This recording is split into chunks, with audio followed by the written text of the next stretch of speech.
Hello, good evening. Welcome to North West Tonight, Wednesday evening. Thank you for joining us. I'm Roger Johnson, and here's our top story. A 70-year-old woman is seriously injured as a house partially collapses following an explosion in Bury. Neighbouring properties are also damaged. His car, his house, and all the contents of his house as well, pretty much. They've all left with nothing. We'll have the latest in a moment, live from the scene. Also in the programme tonight, why a shortage of ADHD medication is driving some people to buy drugs on the black market. Remembering the Goulburn pit disaster more than 4 decades on, the only survivor speaks for the first time. How a 200-year-old collection of rare plants which survived the Blitz and Liverpool's militant council will bloom again. And it's going to be mostly cloudy over the next few days. A bit of brightness, 1 or 2 showers, maybe more rainbows to be captured by our weather watchers. But I'll bring you the full forecast at the end of the programme.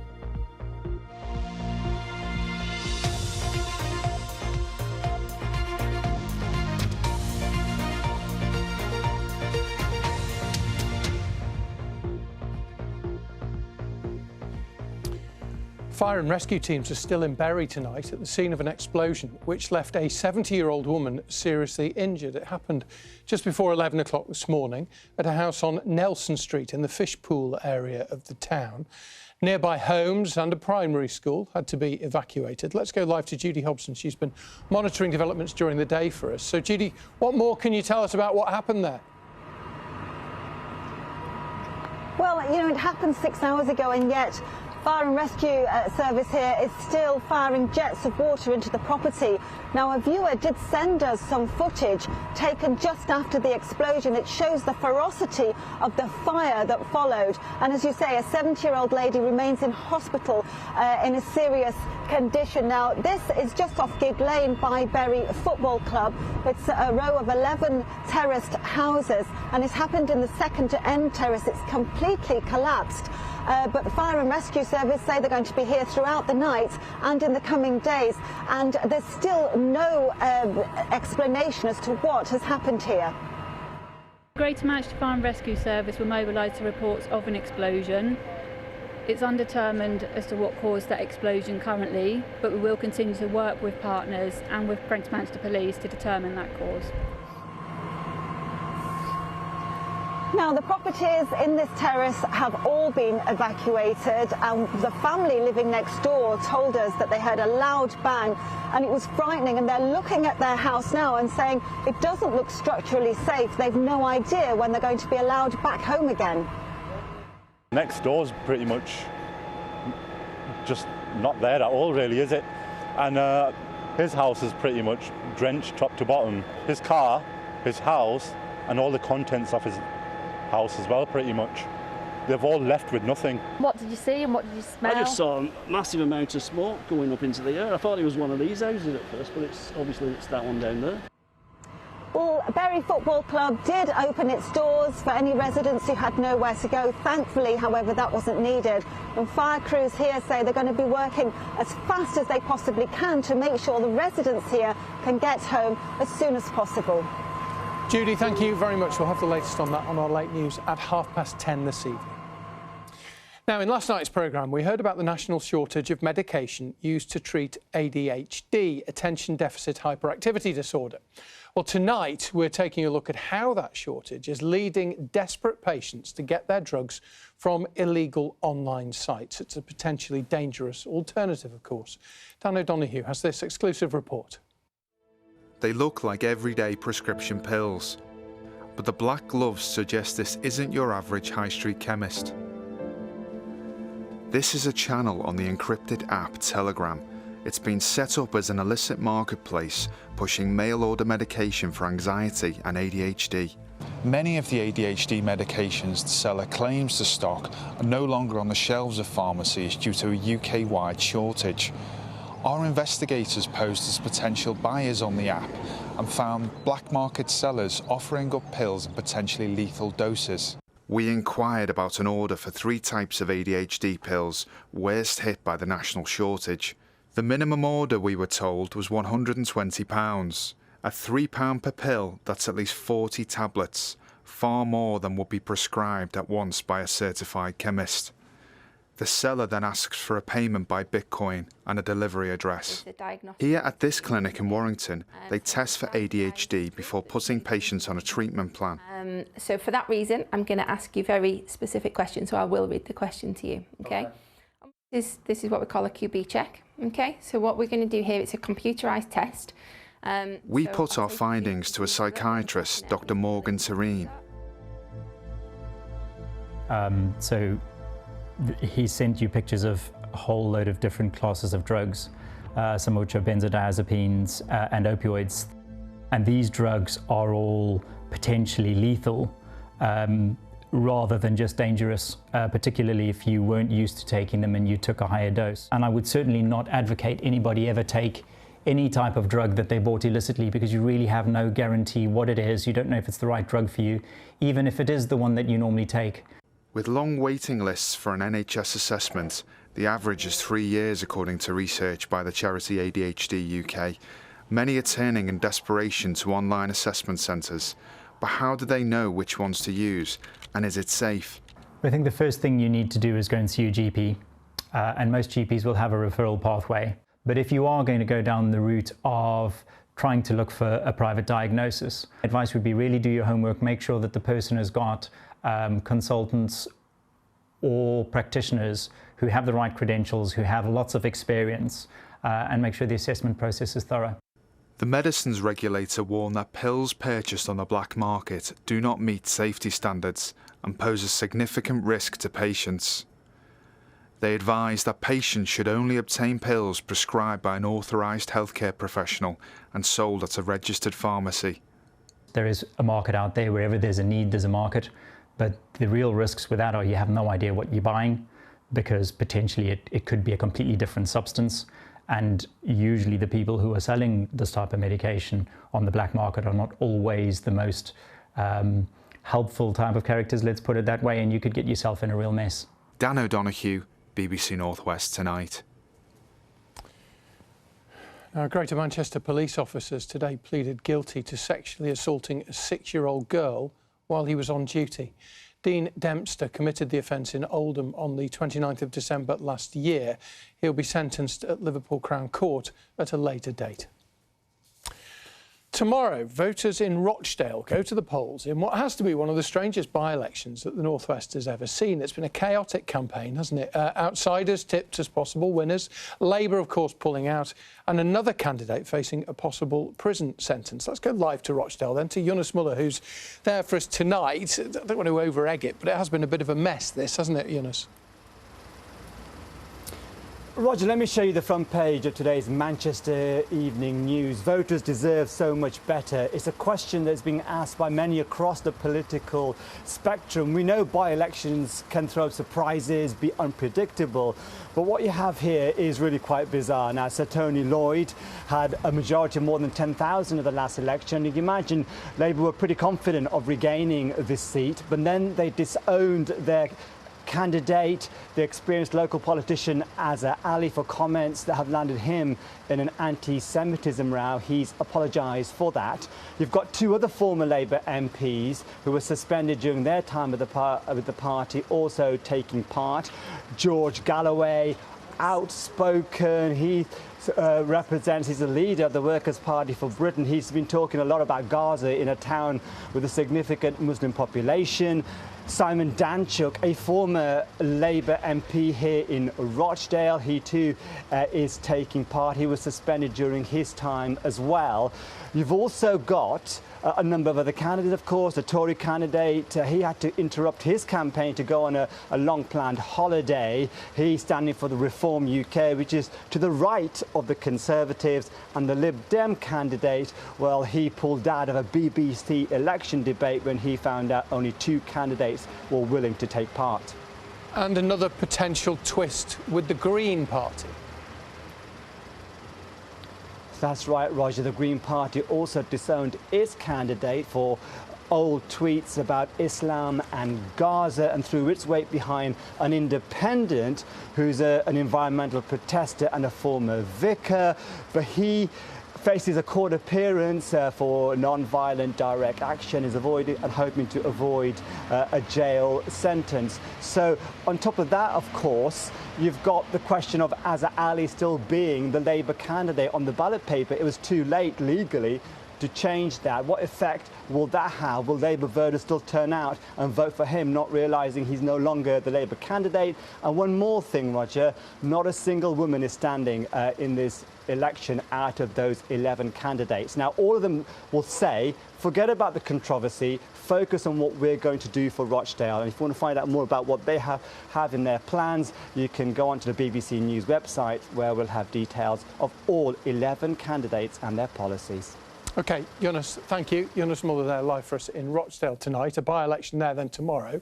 Potentially now another one in Blackpool. That's because the MP Scott Benton, who was suspended after appearing to offer his parliamentary influence for money, is now subject to what's called a recall petition. That's where his Blackpool South constituents can choose to call a by-election. It's the first time we've had one here in the North West. So how do they work? Our political editor, Annabelle Tiffin, can explain. On an overcast Wednesday, I wonder how many people know what a recall petition is. No. Not at all. No. Not a clue. No. No. In a shell, no. No. No. Never Not at heard all. of it. No. It's no wonder they don't know. They don't happen very often. But thankfully, Paula Keaveney does. Well, it's like a chance for constituents to say, you know, this isn't good enough, we want to pick another MP. So they're very rarely used, and they've only been around since 2015. But it's a chance for constituents to say, look, what you've done is so bad, we want another say. And the latest Member of Parliament to face one is Scott Benton, the MP for here, Blackpool South. He was suspended for 35 days by MPs this week, triggering the recall petition. The Standards Committee had recommended it after he broke Commons rules when he was caught by the Times newspaper offering to act on behalf of gambling investors. Mr Benton appealed, but now he's lost that appeal, there are calls for him to quit. Scott Benton should now do the decent thing and resign. He should save his constituents the upheaval and expense of a recall petition. He should stand aside. Then we should have a by-election. So why hasn't he resigned? By not resigning, Mr Benton is taking a gamble. 10% of his constituents need to sign that petition calling for him to go. If that 10% threshold isn't reached, he can carry on as an independent MP until the next general election. Blackpool South's turnout at the last general election was relatively low, so that may mean there is general apathy. How much campaigning there'll be, we don't know. People may not understand what's going on. They might not be so motivated. 10 signing stations will be open from March the 10th for 6 weeks. People can also sign via post or proxy. 10% of people need to sign the petition, and the Conservatives will then choose a date for a by-election. If a by-election does happen here, it would be the 4th to take place this year. And after the recent heavy losses for the government in Kingswood and Wellingborough, the Conservatives could be bracing themselves for another wild ride. Annabelle Tiffin, BBC North West Tonight in Blackpool. Another by-election maybe, and we've got a general election not far away, haven't we? Now, it is 40 years since Britain's last coal mining disaster, and as the anniversary approaches, the only survivor has been speaking about the tragedy for the first time. 10 people died in an explosion at Golborne Colliery near Wigan in 1979. Brian Rawthorne suffered serious burns but survived, as Richard Stead reports. Mining experts have now started an investigation into yesterday's accident. They came away from the pit head after more than 2 hours underground this morning. The disaster at Golborne Colliery in 1979 claimed the lives of 10 miners. There was just one survivor, 20-year-old apprentice electrician Brian Rawthorne. I did nearly die. I've ended up with 56% of my body burnt. And I should hold a grudge against people, but I don't hold a grudge against anybody. 10 people died. There but for the grace of God go I. I could have been number 11, but I wasn't. They were working in a development seam, a seam being opened up for future use. And then at 11:25, methane, which had built up in the tunnel, suddenly ignited. No one yet knows why. When the explosion happened, I got blew backwards, fractured my skull. I ended up 8 foot up in the air, hanging over pipes. My belt, my boots, my socks and everything had been blown off. Broke my spine, but the electrician, unfortunately, who was doing the testing, he died instantly. The blast here in Golborne was caused by a build-up of methane. When the gas exploded, it sent a fireball 200 yards along a tunnel, 1,800 feet underground. Immediately, a rescue operation was launched. Neil Rigby was one of the first at the scene. I'll never forget that day. I don't think I was a hero. I was just looking after my mates at pit. And I just don't like thinking about that day. It was awful. People don't realise what you see and how much damage it did to the people. And in all my life as a pitman, I was always a first aider as well, and I never had to deal with people like I dealt with them lads, giving mouth to mouth and injecting them and hoping they'd live, and then they didn't, unfortunately. You saved Brian's life. Yeah, but I lost 10 people. Tried my hardest, but we lost 10 people.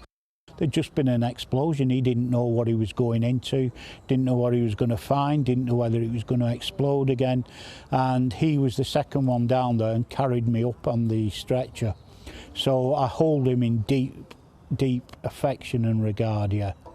Brian spent months recovering from his injuries. He had 56% burns and needed 19 operations in the weeks after. But the disaster was life-changing in more ways than one. He went on to marry one of the nurses who cared for him. We're on our way back to the ward and he said to me, I love you. Will you go out with me when I get out of hospital? So I just said to him, I'll tell you what, when you're not under the influence of an anaesthetic, ask me again. So 3 years from meeting, we got married. A memorial service will take place next month to mark the 45th anniversary of the Golborne mining disaster. Brian now wants to make sure the lives of the 10 men who died are never forgotten. I'm just thankful that I'm here to be able to tell their story, because they would be telling this story if they was in my place. Richard Stead, BBC Northwest Tonight. It's amazing the impact it still has all these years on. Now, if you are into model railways, and lots of people are, you'll probably have heard of Hattens. But now the famous old shop, which started in Liverpool 77 years ago, is closing with the loss of 56 jobs. Its owners are blaming a drop in interest from younger people. But some believe that the hobby is alive and well, as Phil Cunliffe reports. Don't look now, Daddy, but I think little John is badly bitten. They've long been a traditional family favourite, with bedrooms, lofts and sheds transformed into scenes like these. But how we choose to spend our spare time and money has changed, and toy trains no longer have the push and pull they once had. It's heartbreaking to close down a business that you love, even though Model Railways has still got some very enthusiastic followers. We just haven't had the sheer number of customers that we did have 5 or 10 years ago. Hattens was started by Norman Hatton in 1946.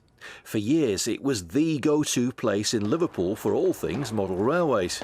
Now based in Widnes, almost everything's been sold off in a closing down sale. The cost of living has increased so much, people don't have the same amount of money in their pockets. The percentage of people who own their own homes is a lot less. So we've got the summer grass mat for you there. It's a last ever visit to Hattens for Pete. He's travelled 40 miles to buy some scenery for his layout. It's always convenient coming here. Now I'll have to get any stuff from further afield by mail order. Sad to see it go, but I can understand the reasons behind it. Nowadays, I suppose there's a lot more competition for people's attention. Digital devices, mobile phones, so there just isn't the same appeal. So is that true? Were any young shoppers in Widnes up for model railways? Bit old now, aren't I? So they're old-fashioned, but they're interesting. Sounds boring.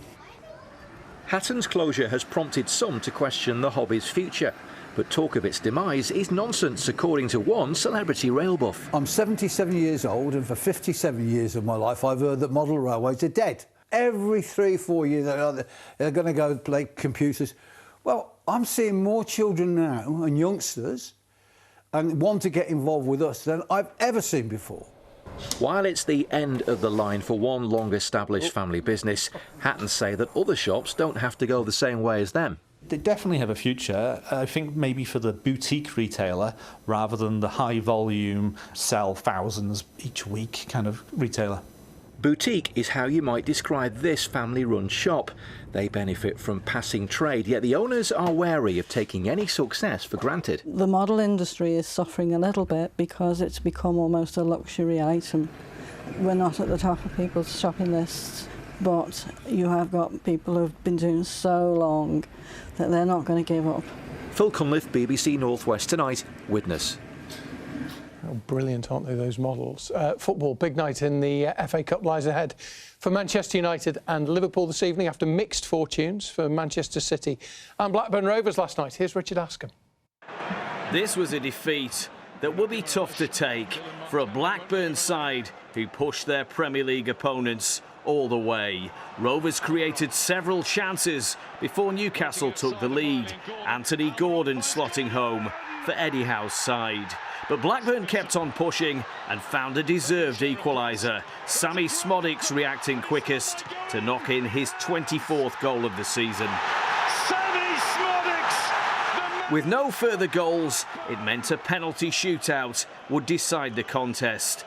And it came down to this. Dominic Hyam knew he had to score to keep Rovers in it, but saw his spot kick saved, and Blackburn's brave effort was over.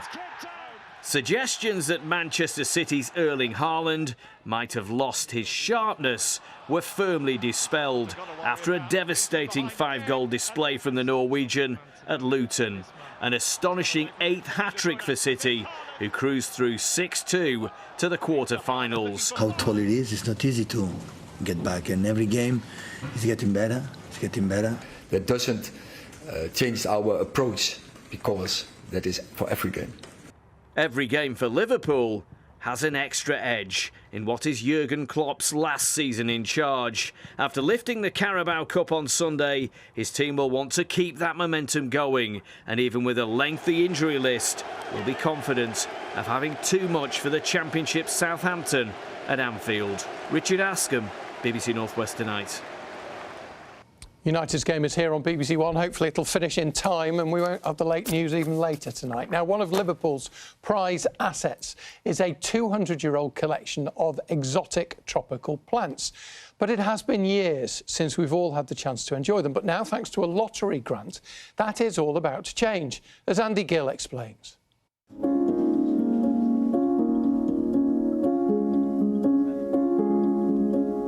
Orchids and bromeliads at Liverpool's Rare Plants collection in Croxteth Park.